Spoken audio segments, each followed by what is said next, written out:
All right, let's get started. This is part of PDK International Educators Rising Grow Your Own webinar series.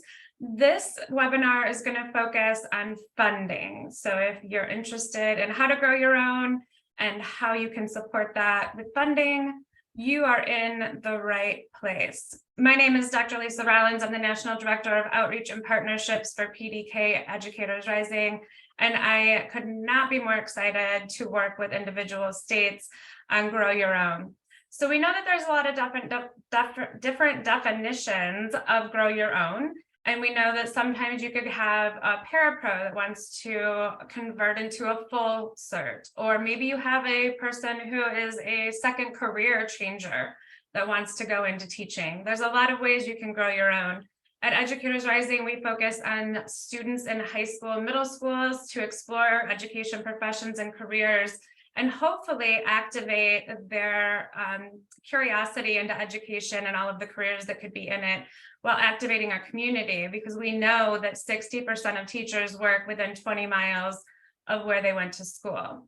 We also know that there's two major problems facing most of our districts. There's not only an educator shortage, where we know that there's been a drop in EPP programs nationally since 2009, and a lot of teachers leave the profession within their first 5 years, along with parents not being so supportive of going into the education profession, which I would argue is not true. I would love all my children to go into education, but some people don't even know they want to go into education. So the first problem is educator shortage. We don't have enough teachers.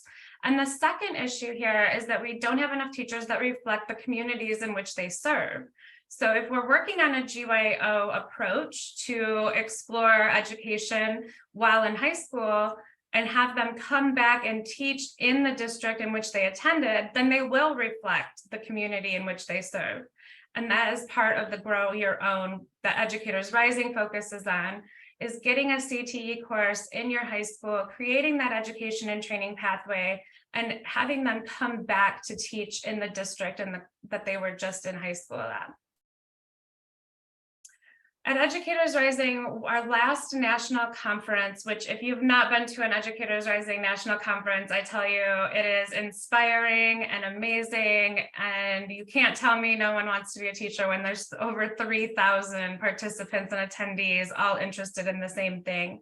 53% of our student attendees identified as a person of color at our last national conference. So we're really very proud of that statistic. Educators Rising is just one solution to a GYO, and it's really about building community and partnerships. And over just the last 7 years, 103,000 students have gone through our Educators Rising programs. So it's really about starting in your community. You have students there who are interested in education, and even if you offered it as an elective course, they may think, oh, I don't want to do that. And then they get into the course and they realize they do. On the flip, they may think that they do and realize they don't. So we can catch them while they're still in high school, exploring those CTE courses and education and training pathways, and getting them to come back to serve in their community. But as I said, it's all about partnerships and partnerships within the community. And that's why I'm so excited to have three amazing presenter panelists here today with us. We have Luke Ryan from the U.S. Department of Education, who's the Deputy Assistant Secretary for ACTE. And then we have Amaya Garcia, who is the Deputy Director for PK-12 at New America, along with Alexandra Manuel, who is an advisor for the GYO National Network. So we're just going to have a conversation about different ways that we can fund GYO programs, different opportunities that are available to you, and just have a dialogue about what it might look like for you. In the meantime, if you have any questions, there is a Q&A. You can throw your Q&A in there, or you can throw it in the chat, and we will get to questions after we have a discussion. All right, so Luke, Alexandra, and Amaya, turning it over to have a dialogue about how different GYO programs can look. I named a couple of them, but what defines a GYO eligible program to you in your work?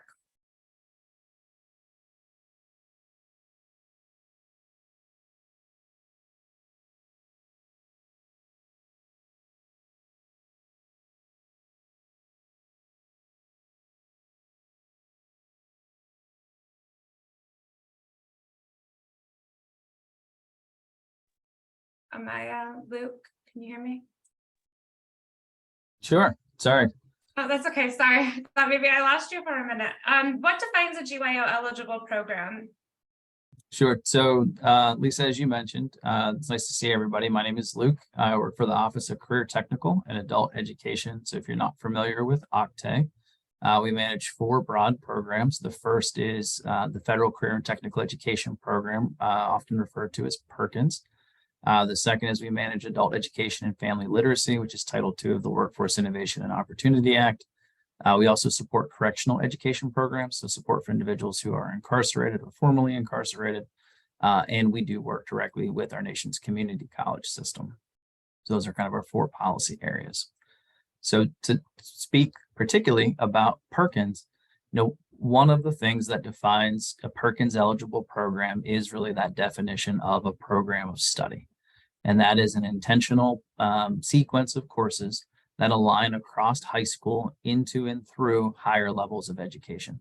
So ensuring that there is an articulation and that there is a developed sequence of activities, supports, and coursework that a young person can complete as they exit high school and transition into higher levels of education.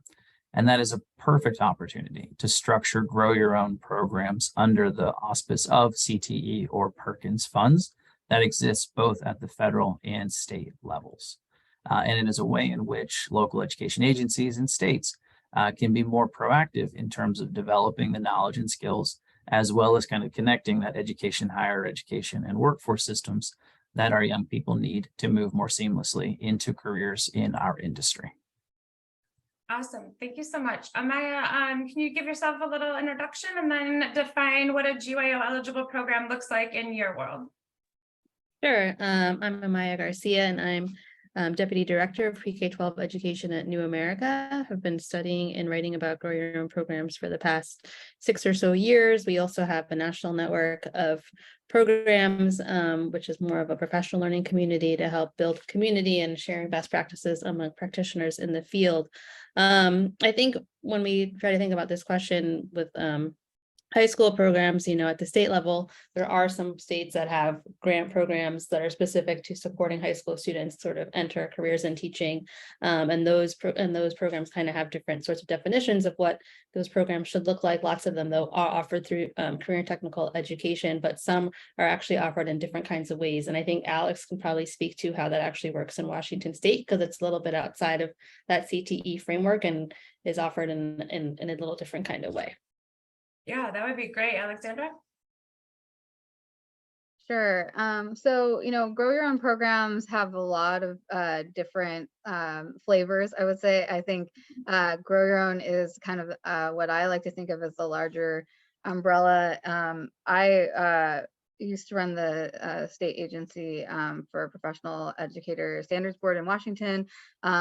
We had initiatives that included alternative route programs. We had high school teacher academy initiatives. We had apprenticeship initiatives. We had also residency initiatives. And so there's quite a few different types of initiatives and programs that sit under that grow your own umbrella. And there's also, I think, a focus on different populations. So as you think about strong programs, grow your own programs typically have strong partnerships between districts and preparation programs. And they're also really looking to surround that candidate to, get to completion. So many programs are also have a job embedded component, which includes that they be hired by district as part of the program. Yeah, I think you bring up really good points there about making sure that internship, that apprenticeship, and if it is a CTE course, we know that that's one component. But if it's not a CTE course, to make sure that we have that, clinical experience, work-based learning, internship component built in there. So that's a really, really good point that you brought up.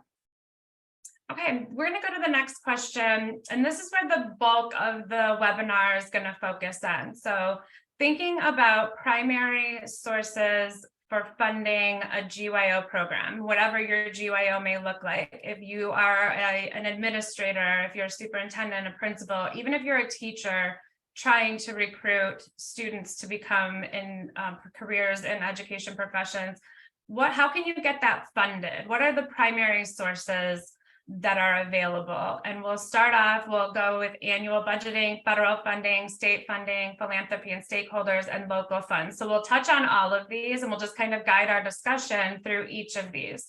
I'll start off with annual budgeting, because we know that if you put it in your budget and you have budgeted money for it, it can be allocated to that, right? So put GYO in your annual budget. Understand what your discretionary funding is and if it can be used for that. And then Alexandra talked about this the other day when we met, and I thought it was just a really great addition to what I'm working on with a rural strategy. We have to think about our smaller communities that have really difficult times recruiting teachers and where they're going to live, where the housing is going to be for them. So thinking about joining forces with some smaller surrounding school districts and pool some ideas together. Anybody on the panel have anything to add to tips and tricks for putting funding in your annual budget before we move to federal and then state? So I would just add the annual budget component. There are multiple lines likely within your school district budgeting cycle that you could allocate here. So first and foremost, this is an education and talent program, but secondly, it's also a human resources activity. So there are likely more than one pot of money within your annual allocation that you could earmark to a Grow Your Own initiative to ensure that there is a strong through line between how you're developing young people within your school systems, how you're thinking about recruitment and partnership with higher education institutions and educator preparation programs, as well as the way in which you want to directly recruit talent through those markets into your school system. Excellent, excellent points. I do meet with some HR directors who that is their number one goal, is to start GYO programs in high schools. So thank you for pointing that out too. All right, we'll move on to federal funding. We've listed a couple here. There's tons and tons, and there's more that will funnel down from the federal to the state level as well, and we'll dive into those as well. Let's just open this up here to talk about federal funding and what funding streams or sources you've seen at New America or with the Department of Ed that you'd like to speak to.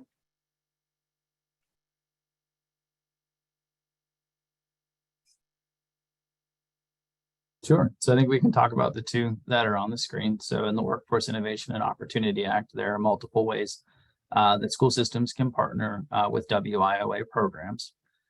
So I would encourage you to look particularly at Title I, Title II, actually all of the titles. So essentially Title I provides both youth and adult services. There are also some national programs that fall under Title I. So, you know, particularly there's an earmark or there's a set aside within Title I for in-school youth programs.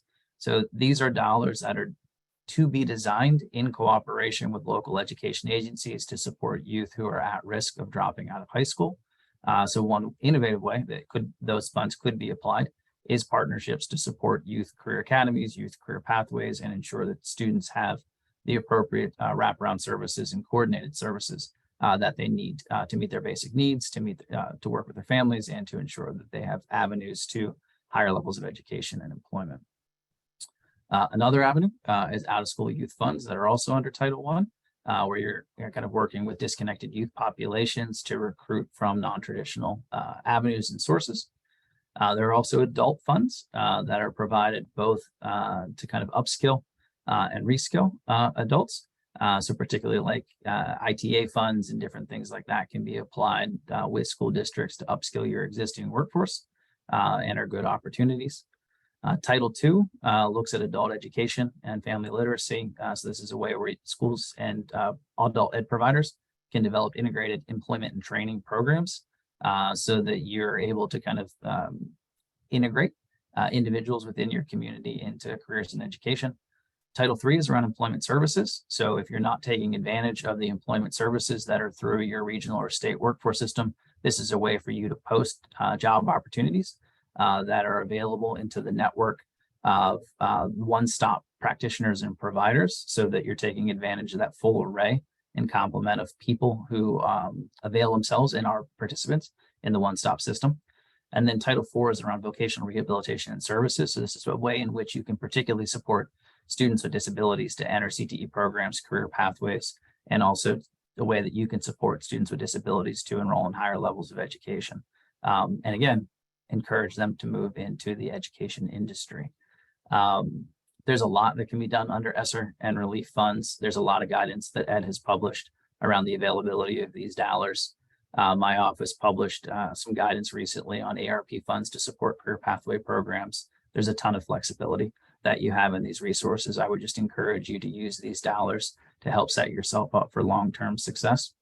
And then there are 3 other titles listed, Title IIA, Title III. So these are ways in which you can work with your incumbent workforce and ways in which you can develop targeted supports for students around English language. And then Perkins, it's a $1.4 billion program annually that's issued largely through formula grants to states. These dollars are often matched and exceeded with existing state funds, which we'll transition to in a minute. But this is a great opportunity to develop, grow your own models, teacher academies at the secondary level, and then also at the post-secondary level. And this is a great way for community colleges to be inventive in terms of how they stack credential and degree programs in education, and how community colleges can expand both in the 2-year associate space and in the 4-year bachelor degree space in terms of the education industry and issuing both 2-year and 4-year degrees. Awesome. Luke just gave us tons of ideas. Amaya? Yeah, just to expand on that, the way that we've really seen folks using ESSER funds is actually to help build that complete pathway from being in a high school program into actually becoming a teacher. So you look at states like Tennessee, whose model is based off of a school district that has a program that they recruit high school seniors, they graduate and they put them automatically in this 3-year residency program so that they're on the path to becoming a teacher. We saw Iowa use ESSER funds to start apprenticeship programs for high school students and paraeducators. And so I think it's really thinking about how you use these federal funds to make that bridge, because sometimes there's a big gap between getting exposure in high school, but then once you graduate, how do you actually continue on that pathway? And so building those partnerships to make sure that kids know that when they leave their high school at the end of senior year, they're actually going to be entering college, they're going to be starting a teacher prep program or a residency or an apprenticeship that's actually going to help them learn the skills and get certified to be in the front of the classroom.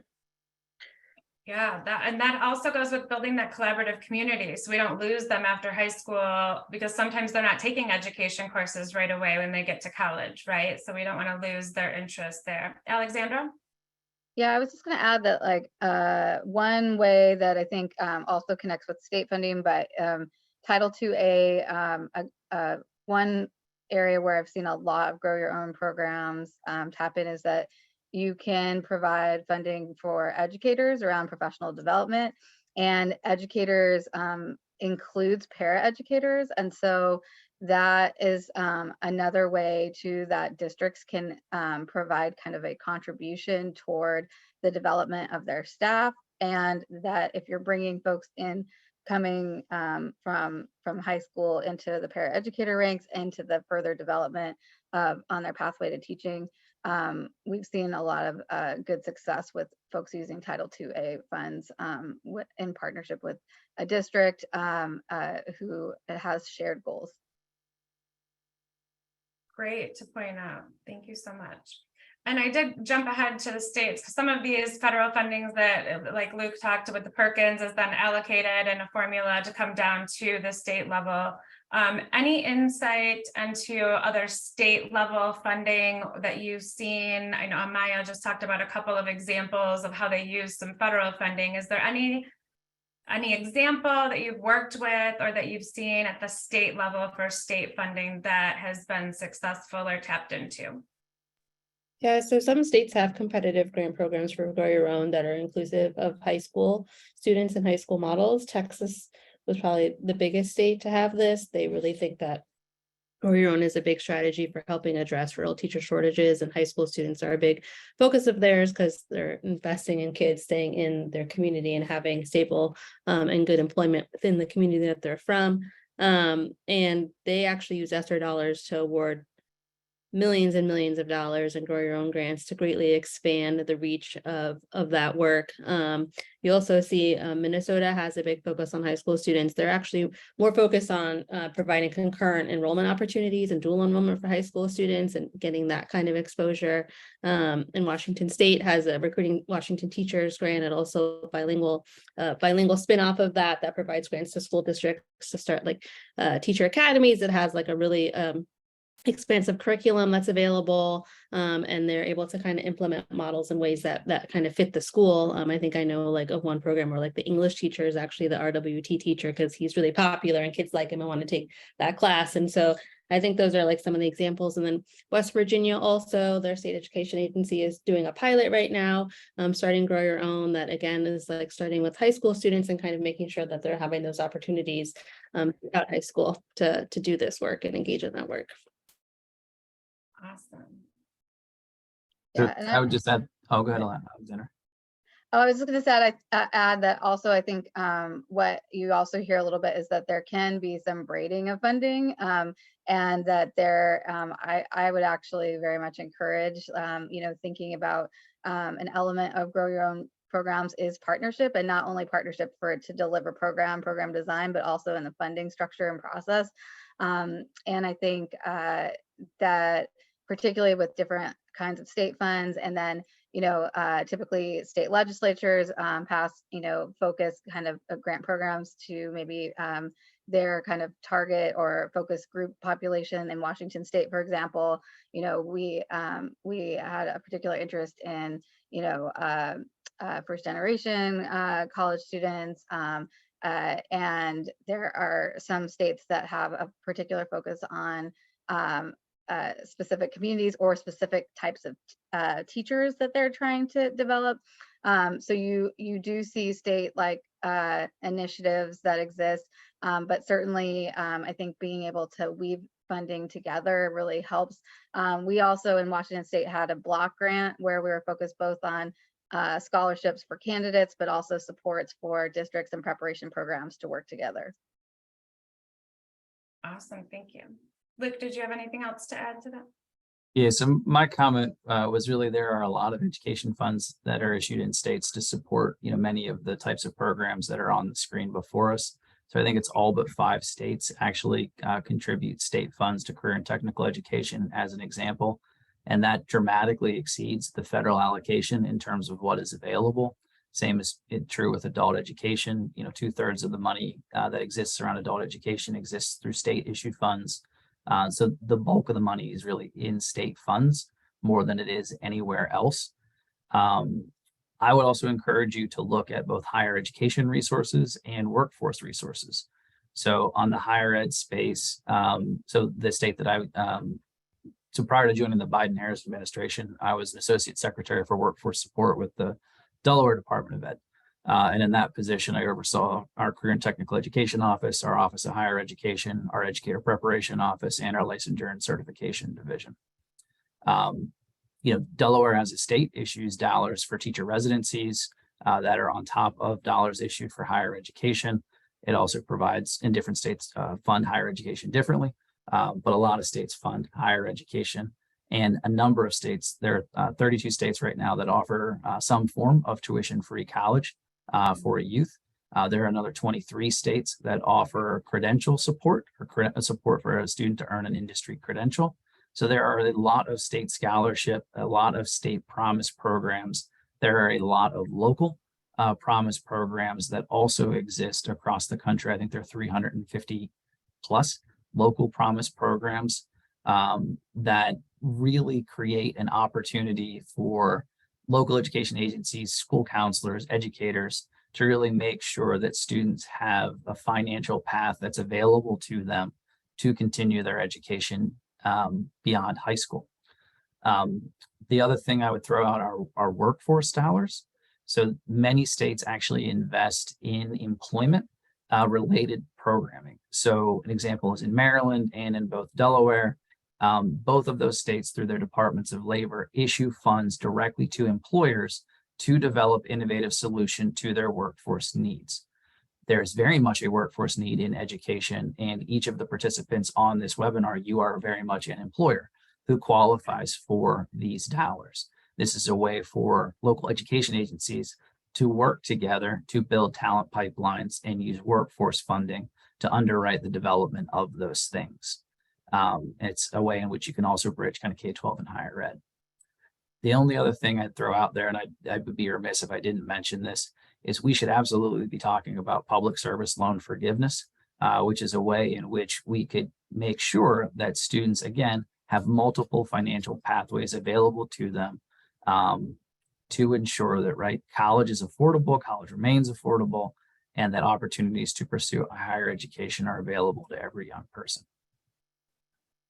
Thank you so much for those additions, Luke. And just to touch on something that you said about credentialing, if a school is interested in credentialing their students, is that something that's covered by federal or state funding, or is that a school budget issue?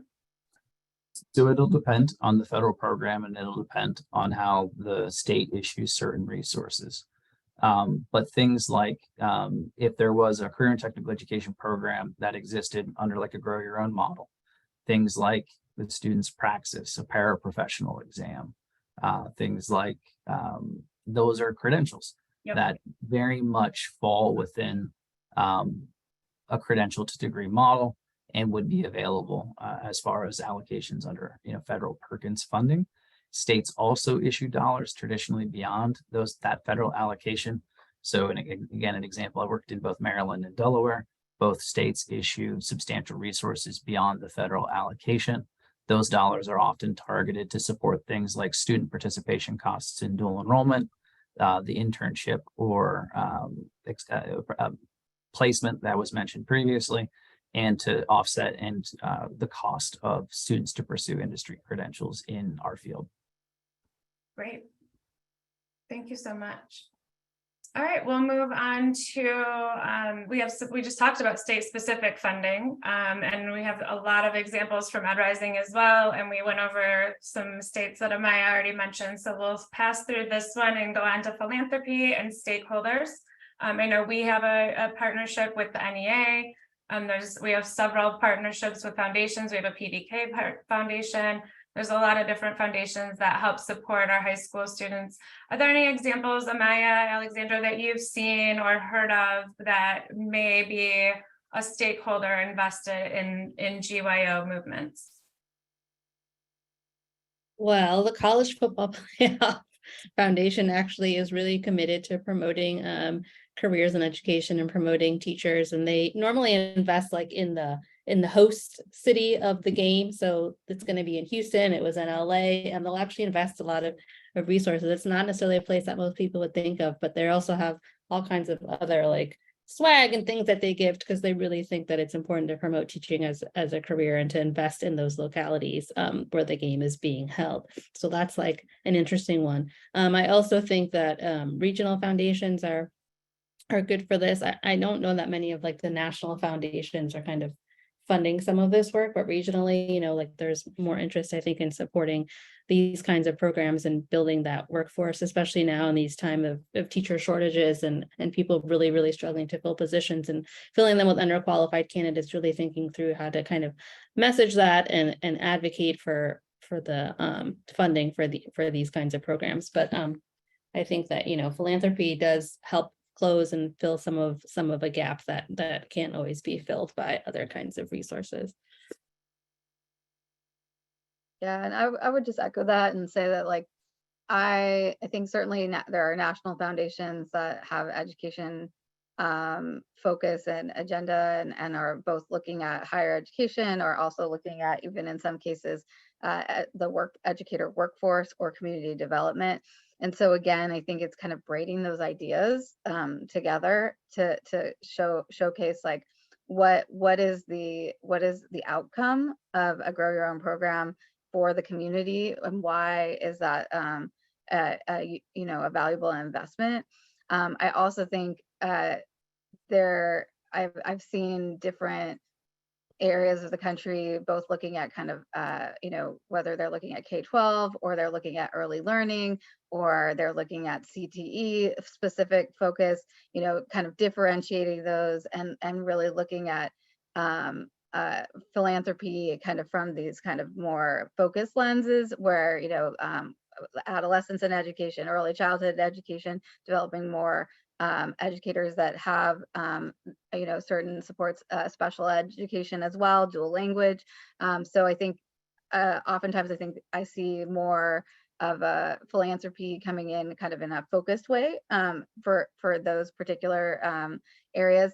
I also would say that I think, the local foundations are a real critical part of that. And I've seen some amazing initiatives with districts really locally being able to identify and create cohorts of young people progressing to be teachers through local foundations, educator-based foundations, even building off of scholarship programs that then become more robust to really be more of a kind of pathway program.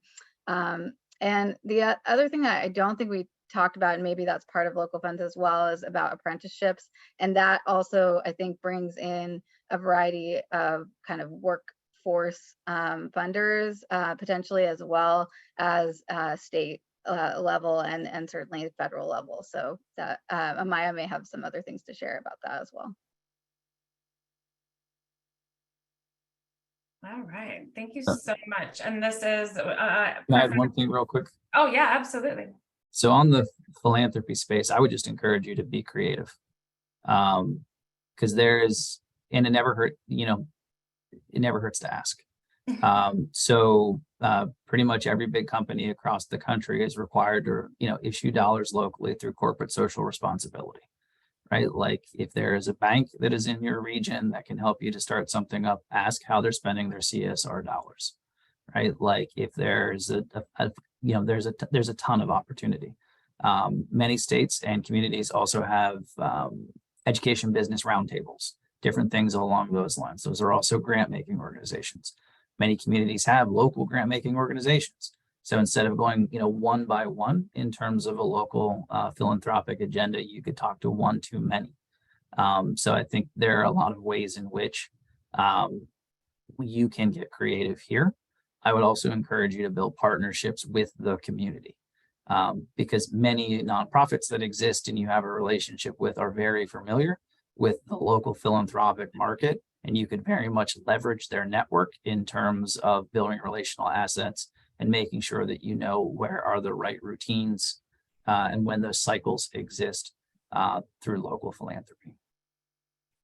Thank you so much for that additional information, Luke. And so Luke and Alexander just gave us the right handoff to talk about apprenticeships and funding suggestions at the local level. I think, like Luke said, even as a child development teacher, I had to reach out to local community businesses and have them come and view our program. And that was just part of CTE. But yeah, it's a really good suggestion to get your local community and business partners involved. And Alexander touched on the apprenticeship and the residencies and strengthening that pathway from our local districts to our EPP programs. I know we have a lot of schools who have dual enrollment, which I think really helps. And I think that helps them not only get college credits, but get an idea of what college is like and getting into the pathway as well, or into the program as well. Anything else locally that we haven't talked about yet that we'd like to add to local funds? I think what I would just add is along that creative line is that what a lot of times if you're a program or you're an emerging program, or what you have as some incredible strengths and assets is that you have these amazing connections with students, you have opportunities and for young people, and a lot of times being invited and really one of the things that we did a lot in both community organizations and the state was how can we make learning about programs Grow Your Own programs more accessible to more people. And so you just along the lines of being creative, inviting folks to come visit your program, to come learn about the program, state level, local level, national folks, but also parents and families. one of the most impactful initiatives that I saw really did a wonderful job of inviting parents and families in to learn about the opportunities to grow their own educators. And that group brought in, PTA, it brought in local business advocacy, it brought just by kind of inviting people to observe and learn about the program. It was, and then I think the other part of that is then finding and finding champions and really bringing them, just because it hasn't happened before doesn't mean it can't happen, right? And so the other interesting thing I think is as part of that, especially with CTE, is that you have a lot of folks from a lot of different pathways and careers that have great skills and talents that could be shared in schools. And young people who may have gone a different direction, but then want to kind of come back and offer their talent and skills in school as an educator. And so again, just kind of being able to make, one of the things that I is very true in Washington, and I think a lot of other parts of the country, is that how all the ways that folks can become teachers is really changed over the last several years. And even within the educator ranks themselves, not everyone knows all the different pathways that are actually possible to become teachers, whether that's through community college, career and technical, programs, CTE programs, bachelor's degrees with teaching. 8 years ago, the predominant way that folks were becoming educators was, at least in our state, was a master's degree level. I think really pretty in many places that has really shifted and changed. And so, being able to think about funding differently as these new waves too of types of funding show up as well, and that have to do with program design. So I love that. Get creative, definitely. Yes. So Alexandra's message is be creative in your funding. And then I think we already kind of talked about this. Alexandra touched on it, braiding your funds, right? So let's pretend for a minute I'm a superintendent. I need to recruit some students. You're telling me I can pull from some HR funds. I can pull, if I have an approved CTE program, I could pull from Perkins funds. I could pool several different federal, state, local, all together to make this happen, right? Yep. Short answer, yes. You heard it here. You should be aware of where dollars are limited based on how the funder allocates them. So if you have philanthropic dollars, there may be some limitations to those dollars, but the funder will establish that.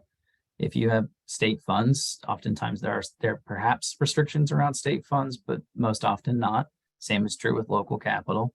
In terms of federal funding, the big, no is, supplement, not supplant.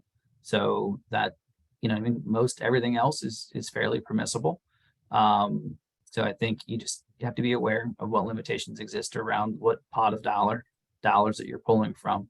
But overall, the message is yes. This is actually easier to do than most people think it is. And you actually have a greater degree of flexibility than most people give themselves. Great, thanks for pointing that out. And while we're talking about CTE and GYO, Luke, I think this question goes specifically to you. What does the Department of Education say about what a CTSO is and how those dollars can be used? Sure. So the short answer is we do not issue guidance on CTSOs.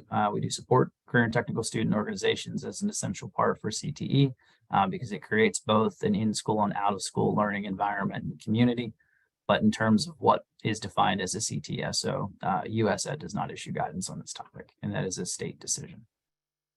So CTSO is a state level decision. The federal government does not say one way or the other and supports the CTE. So thank you for that. Any other insights, tips, tricks on funding that our audience should know about before we go to questions? I think we'd be remiss not to acknowledge that we talked about a lot of different funding sources, a lot of strategies, but it takes a lot of capacity and time to understand and know what all those funding sources are, what they can do. So it's also about like identifying who can help you with this, like who has capacity, who has the knowledge and can help you answer some of these questions, because it can be sort of overwhelming to know, like, is this going to be compliant with this mandate or these regulations? And so just thinking through like who's really on that team, who's trying to identify how to bring these sources together, and how to make sure that everything is kind of above board and meets like sort of all the requirements, all these different kinds of funding streams. That is a really, really good point, Amaya. And I think that it's really important too. And we have webinars like this and we have a whole bunch of information going out, that can be very overwhelming as well. So, tips and tricks of just like maybe focus on one pool or research. And again, like Amaya said, finding out who those people who know what those funding streams are and what's allowable and what's not allowable. We threw a bunch up here on the screen. I know even more were talked about. There's so many different funding streams. Like you said, you can braid just as long as you're making sure you're staying within your allowable expenses for each type of funding stream. So just thinking about that and how Educators Rising can help start you anywhere that you're at. If you have one student and one teacher, you can start a chapter. We have the curriculum for your courses if you need to support your current teachers with resources and materials. We have state competitions that are state affiliates. And the top 10 qualify to come to our national conference that I've already mentioned earlier. And really, it just brings a sense of community when all of the students are together. And this is a good state regional coordinator example, Michael Shaner from Delaware.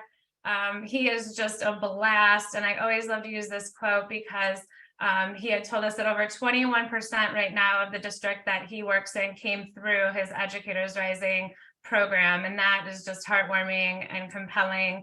And I met with a teacher in Indiana, I think I told this story before, that said she had 5 new districts in her very small rural district, and all 5 of them had gone through their her Educators Rising program. So it might seem small to begin, but it will grow as you put that time into it. We're going to now turn it over to questions from our attendees and participants. And we also put the link to the New America Grow Your Own Toolkit in the chat. So there's a link there that will take you to that. I don't see any questions in the Q&A. Anyone have any questions? Throw them in now. I was just going to add to that, like with, as you're thinking about some of these things, I think the New America, the Grow Your Own Toolkit tries to dive in a little bit deeper and give you some more information about some of the things that we talked about today, whether that's funding or partnerships. And partnerships, I think, both informal and formal, especially as you're kind of braiding both funding and design strategy and resources become really important. And I think there's some really good examples to be looked at. So just encourage you to check it out. Download the toolkit. Then you'll have a visual too, it's more detailed to follow. A question in the chat: will this presentation be available to rewatch? Yes, absolutely. We are recording. We usually publish them within 1 to 2 days after, and they'll be on our PDK webinar, and all registrants will also get a link, a follow-up email as well. Any questions in the Q&A or the chat? And if you need some time to digest and you come up with a question later, you can always reach out to us at Educators Rising, and I can also get you in touch with Amaya and Luke and Alexandra if you have any other additional, more specific questions. There will be a poll appearing up on your screen. If you could complete that before you leave, that would be wonderful. We'll give a little bit of wait time in case there's any last minute questions.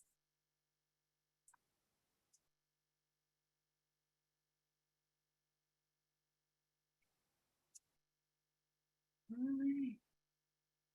I don't see any questions. Trying to do my, oh, I got one. You mentioned CSR funds working with a new bank.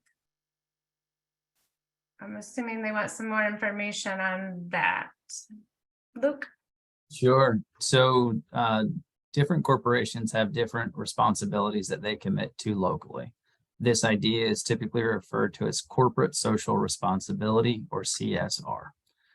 Sometimes this is the allocation of volunteer hours within a given community or region. Sometimes this is the allocation of given dollars within a community or region. Often the investments that exist through CSR is targeted in a particular area. Education and workforce are two very popular things that CSR dollars are targeted towards across the country. And a lot of this is really through your relational assets that you build with these private companies in your community. So the best way that I could ask you, or I would advise you to become familiar with CSR dollars in a given company, is to get to know people in that company and ask how they issue CSR dollars. Thank you so much, Luke. That was some really good insight. Vicki said, thank you. Right. Any other questions? Okay, well, thank you all so much, Amaya, Luke, Alexandra. You've given our audience tons of information and lots of places to start. And also, I know it can be overwhelming. It can be a lot of information. So if you just want to take one small tidbit and work on that. If you need any help, please don't hesitate to reach out. Please don't hesitate to reach out to community members and stakeholders, and to all of us panelists. We're all here working on the same movement and the same goals. And so we're here to support you in anything that you need to do in order to grow your own. Thank you so much, Alexandra, Luke, and Amaya. We're so happy to have you. Thank you again. Thank you to all the participants for coming. Have a great night.